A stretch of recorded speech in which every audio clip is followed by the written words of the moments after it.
Before a single word was ever spoken, our ancestors communicated. They had to. Survival depended on understanding each other's intentions, fears, and needs, without a complex vocabulary. This ancient language has not disappeared. It is alive and well within every one of us. It is the language of the body, a silent symphony of movements, postures, and expressions that convey our thoughts and feelings more honestly than our words ever could. We are all fluent speakers of this language, even if we're not consciously aware of it. From the moment we are born, we learn to read the faces and actions of those around us, decoding comfort, danger, happiness, and sadness long before we can form a sentence. This nonverbal dialogue is our true mother tongue. Think about how a baby understands a mother's gentle touch or a comforting smile. There are no words exchanged, yet a powerful message of safety and love is perfectly delivered and understood. This communication is primal, wired into our limbic brain, the honest part of our brain that reacts to the world in real time. While our thinking brain, the neocortex, is busy crafting careful words, our limbic system is broadcasting the truth through our bodies. This is why we often get a gut feeling about someone. We are subconsciously picking up on the signals their body is sending, even when their words are telling us a different story. The vast majority of our communication is nonverbal. Some experts suggest it accounts for over 90% of the meaning in any interaction. This language includes everything from the direction of our feet to the slight tilt of our head. When someone is genuinely interested in what you are saying, they will lean in, their head will tilt, and their eyes will remain focused on you. Conversely, if someone is feeling defensive or closed off, they might cross their arms over their chest, creating a physical barrier. These are not random acts. They are meaningful signals that provide a window into a person's true emotional state, offering clues that words alone often conceal. Consider the simple act of a conversation. While you listen to the words, your brain is simultaneously processing a flood of other information. You notice the speaker's posture, the way they use their hands to emphasize a point, the subtle shifts in their eye contact, and the cadence of their voice. A slight frown might betray worry, even if their words sound confident. A quick glance toward the door could signal a desire to leave, regardless of their polite engagement. Learning to consciously observe these signals is like turning up the volume on a conversation that has been playing in the background your entire life. It is the key to truly understanding what everybody is saying. We all wear masks. In our daily lives, we often find it necessary to hide our true feelings to be polite, professional, or simply to avoid conflict. You might say I'm fine after a difficult day, even when you are feeling overwhelmed and stressed. You might smile at a colleague's idea in a meeting, even if you strongly disagree with it. This is a normal part of social interaction. However, while our words can be carefully controlled and manipulated, our bodies are far less disciplined. The body does not lie as easily as the mouth does. It leaks the truth through small, often unconscious actions that reveal our genuine emotional state. These truthful signals are known as nonverbal tells. They can be incredibly small, fleeting movements. For example, a micro-expression, a flash of a genuine emotion that appears on the face for a fraction of a second before being concealed, can expose a person's true feelings. Someone might tell you they are not angry, but you might see a split-second flash of a frown and tightened jaw. Another powerful tell is the act of touching the neck. When we feel stressed, insecure, or threatened, we often instinctively touch our neck, particularly the dimple at the base of the throat. This is a self-soothing behavior, a pacifying gesture that helps calm our nerves when we are uncomfortable. Crossed arms are one of the most commonly misunderstood signals, but they often serve as a barrier.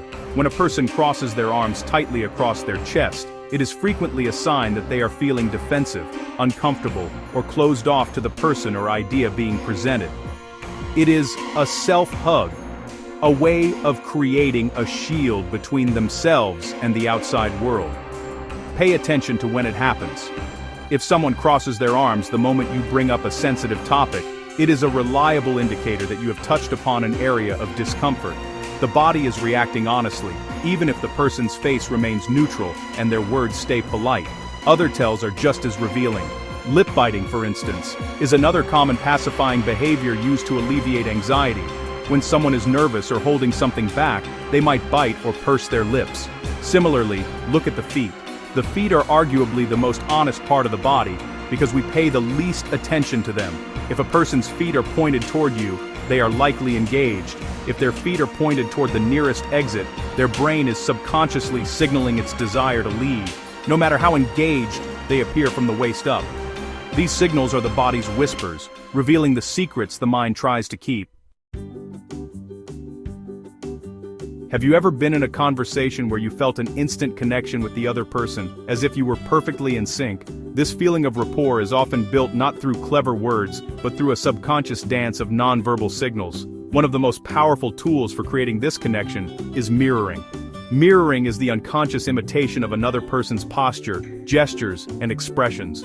When you are deeply engaged with someone, you might find yourself crossing your legs the same way they do, leaning forward when they lean forward, or even picking up your coffee cup at the same moment. This is not a conscious choice. It is your limbic brain's way of saying, "I am with you, I understand you." This synchronized movement is a fundamental part of human bonding. It signals harmony and acceptance. Think of two old friends chatting at a cafe. You will likely see them adopt similar postures, their bodies reflecting each other like a mirror. This nonverbal echo creates a feedback loop of empathy and trust. By aligning our bodies, we are subconsciously communicating that we are on the same team. The other person's brain picks up on this mimicry and interprets it as a sign of safety and alliance. This is why good salespeople and negotiators are often natural masters of mirroring.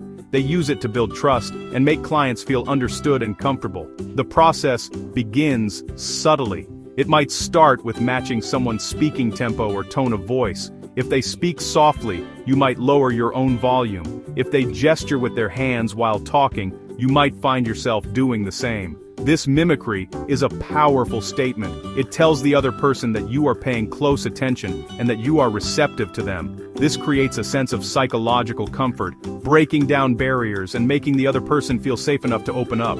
The more in sync your bodies are, the more open and honest the communication is likely to become. You can consciously use mirroring to improve your interactions, but it must be done with subtlety. If the mimicry is too obvious or immediate, it can come across as mockery and have the opposite effect, creating discomfort and distrust. The key is to be genuine.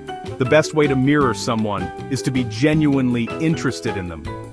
When you truly listen and focus on understanding their perspective, your body will naturally begin to align with theirs. Mirroring is not about trickery, it is the physical manifestation of empathy. It is your body's way of reaching out and forming a connection, building a bridge of trust without a single word. Every person is surrounded by an invisible bubble of space, a personal territory that we claim as our own. This concept, known as proxemics, is a critical component of non-verbal communication. The distance we choose to keep between ourselves and others sends powerful messages about our relationship, our comfort level, and our intentions. This personal space is not fixed. It changes depending on the culture we grew up in, our relationship with the person, and the specific situation we're in. How we navigate these invisible boundaries can either build comfort or create significant tension and anxiety in our interactions. We can divide this space into several distinct zones. The intimate zone, extending out to about 18 inches from our body, is reserved for our closest relationships, family, partners, and very close friends. A whisper, a hug, or a gentle touch happens within this space. When someone who is not welcome enters this zone, it feels like a major violation and can trigger a fight-or-flight response. You instinctively lean back, take a step away, or cross your arms to reclaim your territory. This reaction is a clear and honest signal of discomfort, a non-verbal scream to back off. Next is the personal zone, which ranges from about 1.5 to 4 feet. This is the distance we keep when interacting with friends and acquaintances at social gatherings. It allows for comfortable conversation without feeling crowded or invasive. The social zone, from 4 to 12 feet, is for more formal and impersonal interactions, such as with a new colleague, a clerk at a store, or in a group setting. Finally, the public zone, beyond 12 feet, is for public speaking or addressing a large audience. We are most comfortable when people respect these unspoken rules of distance. Observing how people use space can tell you a lot about their relationships and feelings. If two people willingly stand close to each other in the personal zone, it suggests a positive and comfortable relationship. However, if you see someone consistently leaning away or taking small steps back when another person talks to them, it is a strong indicator of discomfort or a desire to create distance, both physically and emotionally. These spatial negotiations are a constant silent dance. Understanding this dance allows you to respect others' boundaries and to read the subtle signals they send about how they feel in your presence. Emotions are like a virus. They are highly contagious. We can catch feelings from the people around us without even realizing it, a phenomenon known as emotional contagion. When you walk into a room where people are laughing and joyful, you will likely feel your own mood lift. Conversely, spending time with someone who is constantly anxious or pessimistic can leave you feeling drained and heavy. This happens because our brains are equipped with mirror neurons, specialized cells that fire not only when we perform an action but also when we see someone else perform that same action. They help us empathize by allowing us to feel what others are feeling. This emotional transfer happens largely through nonverbal cues. We see a friend's slumped shoulders and downturned mouth, and our mirror neurons simulate that posture and expression in our own brain, allowing us to experience a shadow of their sadness. We hear the energetic high-pitched tone of an excited colleague, and our own energy levels begin to rise in response. This is a survival mechanism that helps us bond and function as a social species. It allows us to rapidly understand the emotional state of the group and react accordingly, whether it is sharing in joy or preparing for a shared threat. In today's world, this contagion is not limited to face-to-face interactions. The media we consume and the online personalities we follow have a profound impact on our emotional state. Watching a frightening movie can leave you feeling anxious long after it is over, because your brain has been simulating the fear seen on screen.